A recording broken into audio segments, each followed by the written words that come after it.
Let's take a look at some examples to illustrate differentiable functions.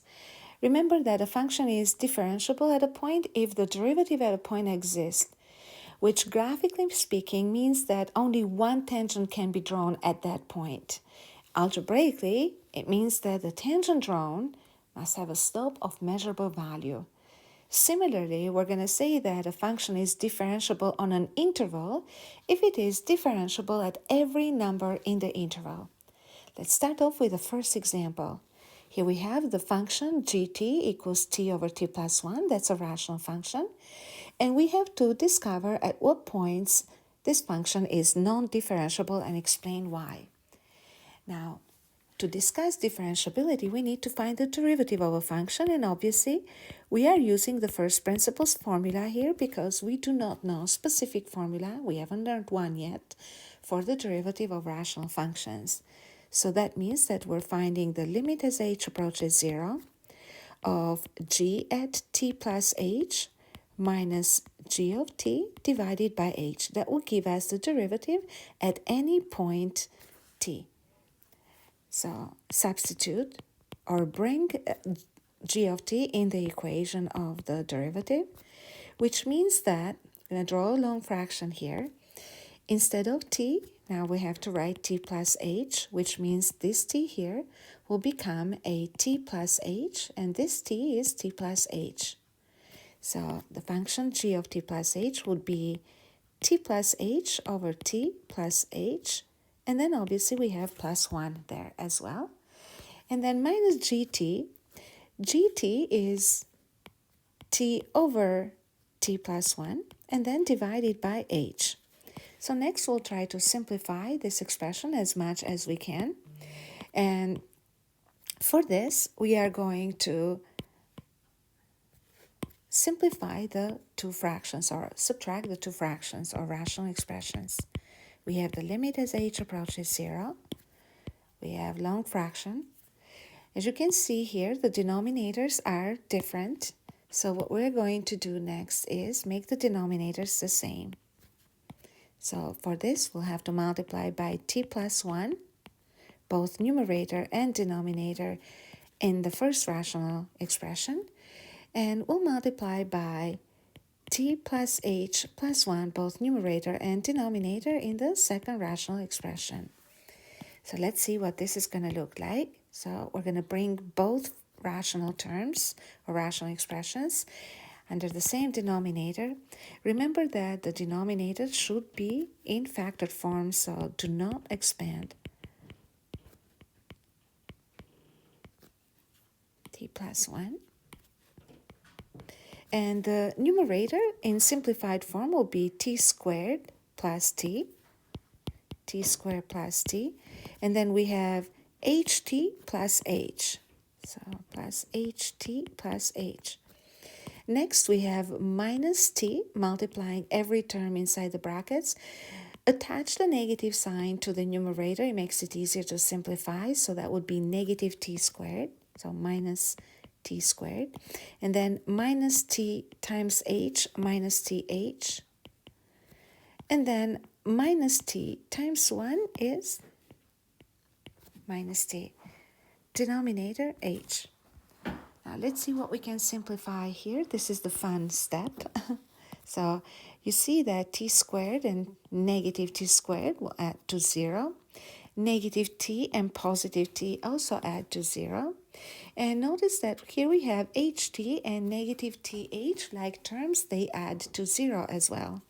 So let's rewrite the limit one more time in a more simplified form. And you see that the numerator will be just h, denominator t plus h plus 1 times t plus 1 over h. Now it's time to divide by h. So I'll make this red. Remember that division by a fraction means that you're multiplying by its reciprocal. So I'll continue this simplification right here, exactly where we're at. That would be the limit as h approaches 0 of h over, so here we have t plus h plus 1 times t plus 1, and then we said division turns into multiplication, and that will flip the denominator, so from h over 1 to 1 over h. And again, the fun step, simplifying.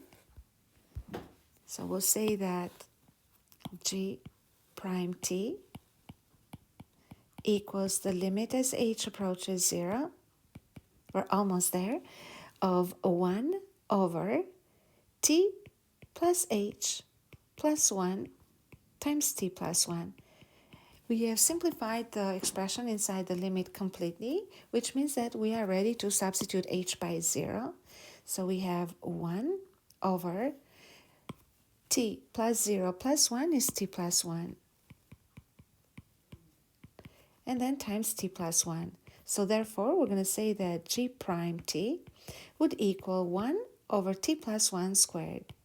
So as you can see, the derivative of a function is a function on its own, and in our case, it's a rational function. So the function is gt equals t over t plus 1, and the derivative of it at any point t would be 1 over t plus 1 squared. Now, algebraically speaking, I want us to think, is this expression defined for any real value of t?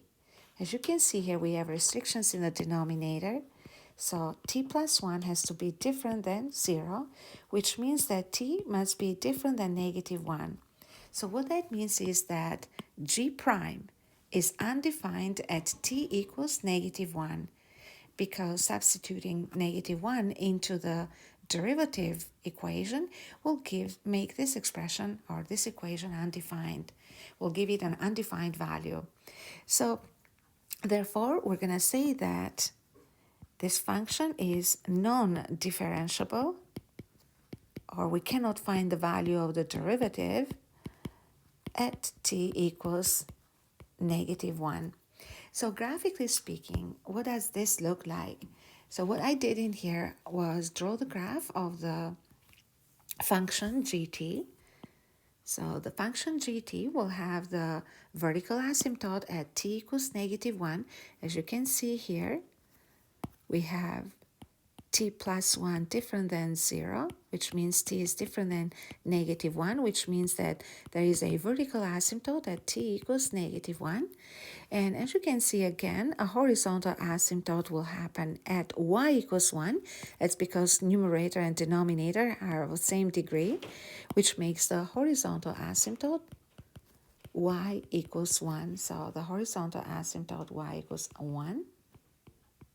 And the vertical asymptote will be right here at t equals negative 1.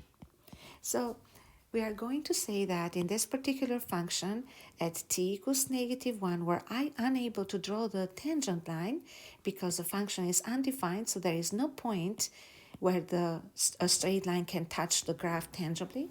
So therefore, we're going to say that the function is non-differentiable at that point, and that's how you explain it graphically. Now let's move on to the next example. This time we are looking at the function rx equals square root of 5x minus 8. We want to find at what intervals is the function non-differentiable, at what intervals is differentiable, and explain why. In other words, we'll discuss the differentiability of it. So we'll start off by finding the derivative. So for function rx, the derivative will be r prime x, which is the limit as h approaches 0 of r at x plus h minus rx divided by h. So that equals the limit as h approaches 0 of long fraction line. We'll have the square root of 5 instead of x. We're going to write x plus h, and then minus 8. Minus the square root of 5x minus 8 divided by h. I'll have to make this a bit smaller.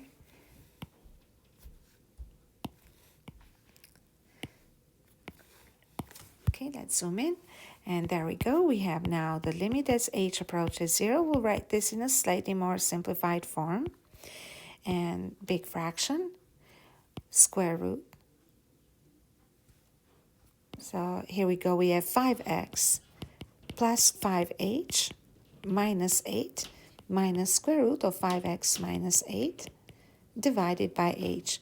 Now, obviously, we see here that h cannot be substituted by 0 because that's undefined. It's an indeterminate form limit.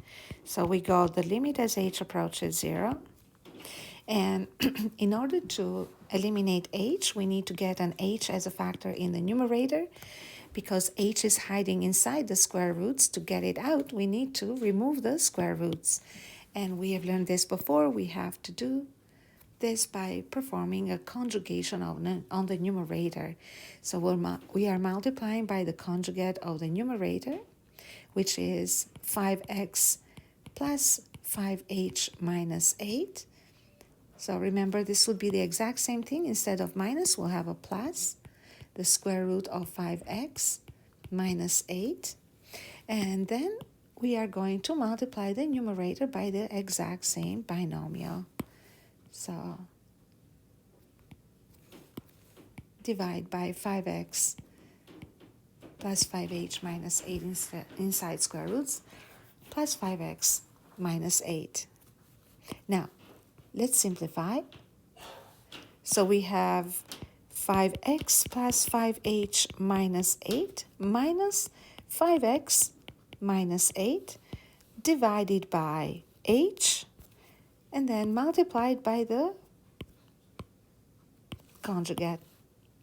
Now, remember that these two together will multiply to give the difference of squares, so which means that the square roots will be squared, so they will disappear magically. Always magically, because math is magic. Here we go. Limit as h approaches 0. We'll simplify. So what we have in the denominator is the h. We're not changing the denominator at all, so we're going to leave it as is for a couple of steps at least. And we are going to change the, here we go. We are going to simplify the numerator. So hopefully we are going to see the h as a common factor. Let's see what happens.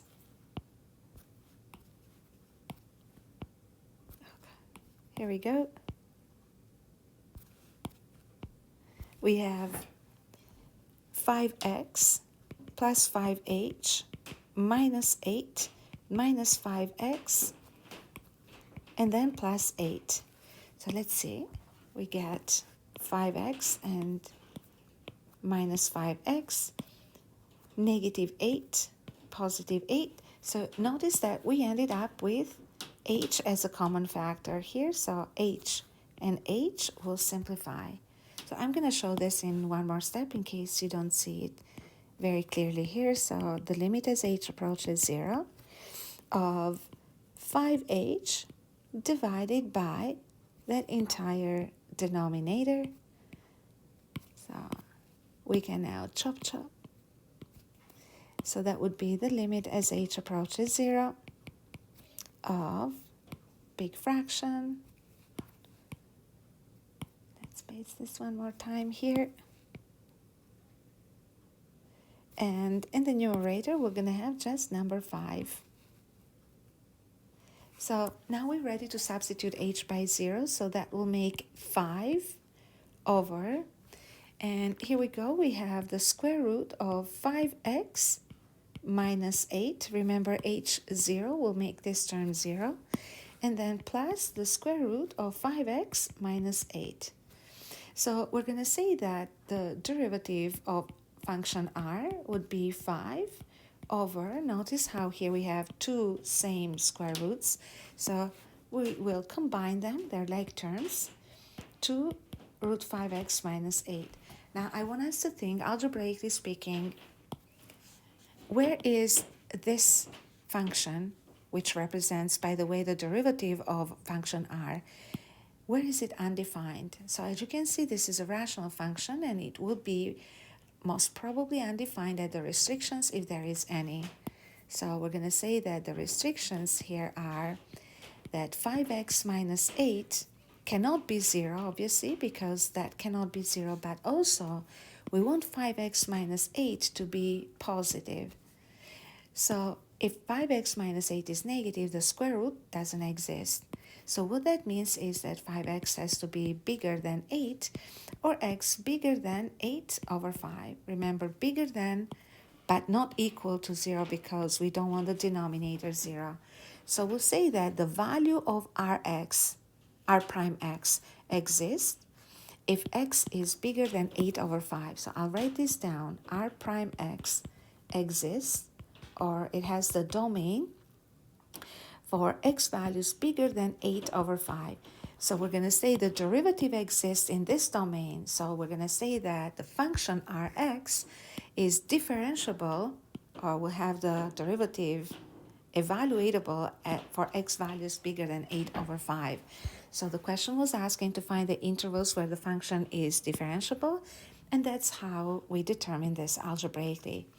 Now, graphically speaking, the graph of 5x minus 8 will be the square root of 5x minus 8 over 5, which means that the function will start at 8 over 5, and then there will be some horizontal compression 5 times, and this will be the graph of the function itself. So as you can see, at exactly 8 over 5, which is the starting point on the graph, if you were to draw the tangent line would be a vertical line. So the slope of a vertical line is undefined, and that's what we actually obtained from the algebraic solution. So the derivative was also undefined at 8 over 5. And the reason why, and we are making the connection here with the graph, is because that, yes, we can draw a tangent, but the tangent has an undefined slope. So therefore, we're going to say that the function Rx is differentiable only for x values greater than 8 over 5. You can draw the tangents at any point where x is bigger than 8 over 5.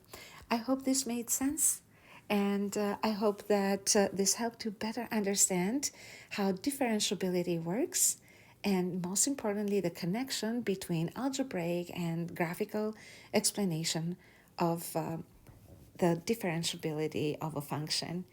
Thank you for watching, and bye for now.